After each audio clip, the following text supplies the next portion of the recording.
Hello everybody, thanks for coming. To start off, I'm going to give a short little quote by Marcus Cicero, who was a Roman statesman and philosopher. He was fairly popular. And the quote is, "The safety of the people shall be the highest law." Now, I'm going to come back to that later, so remember that. In this speech, I want to talk a little bit about my future career, and so far I'm aimed at safety engineering.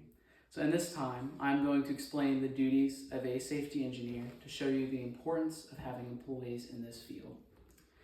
The three main things I'm going to talk about are how health and safety engineers identify workplace hazards, develop safety procedures, and ensure organizations follow safety regulations.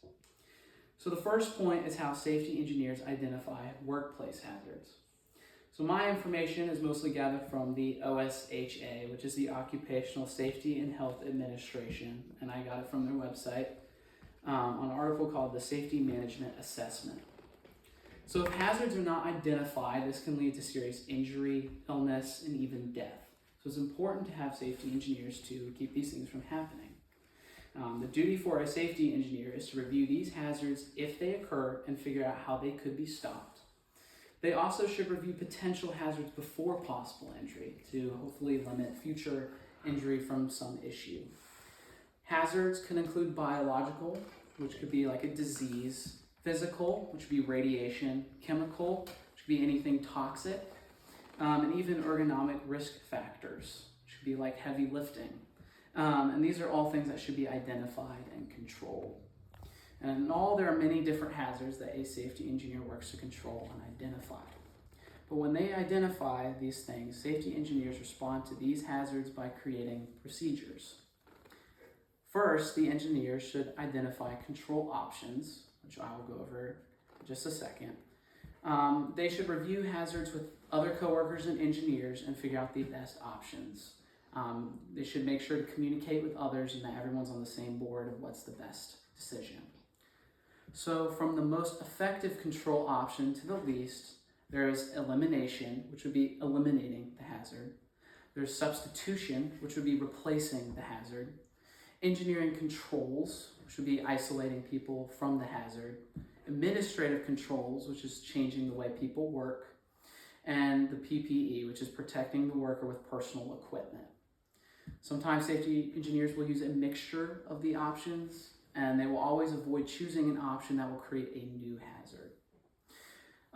Next, they will create a control plan, discuss with employees, and eventually implement the plan. And they will also should create a plan for non-routine operations and emergencies, like a fire or any kind of unexpected emergency. So after creating a plan and enacting procedures, safety engineers should keep in contact with organizations and other engineering groups to make sure they understand the procedures. There was one time I got to speak to a safety engineer who worked at the Savannah River site. He gave me an overview of his job, and one of the things he said was the fun part about his job was the fact that he got to communicate with everyone at the Savannah River site. It's very important for a safety engineer to communicate with other engineers and workers, make sure that they follow the safety procedures and everyone's on board so nothing goes wrong. And this also means safety engineers will review documents created by other engineers and organizations.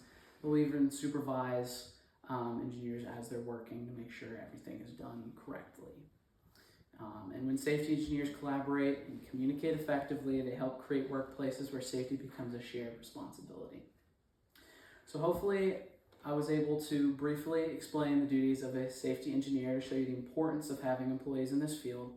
And the importance is connected to identifying hazards, creating safety procedures, and communicating with other organizations and engineers. And then to circle back, as Marcus Cicero said, the safety of the people shall be the highest law. And this is a great quote and something very important. And safety engineers are important to make sure that everyone's safe. And that should be of the utmost importance. So, thank you. That's it.